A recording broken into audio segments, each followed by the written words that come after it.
Education. Now, the Kenya Union of Post-Primary Education Teachers has lauded members of the National Assembly over their decision to suspend the implementation of the recommendations in the education sector, as proposed by the Professor Raphael Munavu-led Taskforce. And as Ian Kitani now files, the union officials, led by Omboko Milemba and Akelo Missouri, have slammed the Taskforce over some of the recommendations, terming them as a step in the wrong direction. To the implementation of the recommendations of the Professor Raphael Munavu-led task force in the education sector, Kenya Union of Post-Primary Teachers officials have lauded the move, citing some of the recommendations as a step in the wrong direction.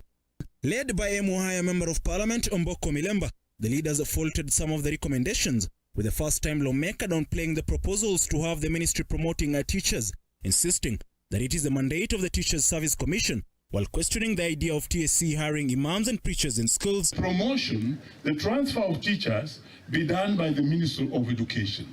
So we shall have some being promoted this side by ministry, others by TSC, then we shall go back to the old anarchy that we had. But above all, did you know that it's even proposing that the Teacher Service Commission can employ imams and chaplains in schools? When did TSC know how to employ a pastor?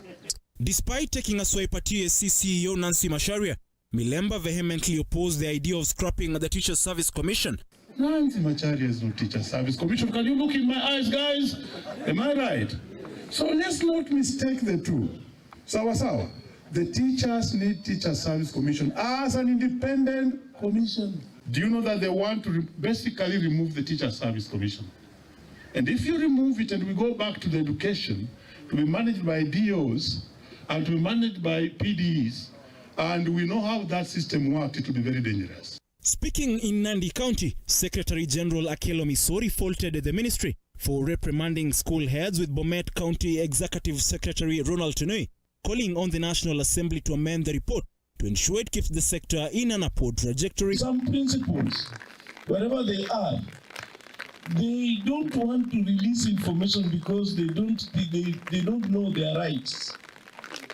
And that is why the money meant for activity is withheld by the ministry, and you are asked to overtax parents outside the law. We want to call on Parliament to either amend that report or reject it in totality, so that junior secondary school can stand on its own. This comes as Kakamega Governor Fernandes Barasa is calling on the Ministry of Education to ensure the delocalization of teachers is fast-tracked. Matters of delocalization of teachers, it has not been fully implemented. Tuko na walimu ambao bado they are serving in other counties, and again this is a matter which will bring up to our education committee so that all those teachers who are delocalized lazima warudi nyumbani. Ian Kitani, Look Up TV. Now to matters politics.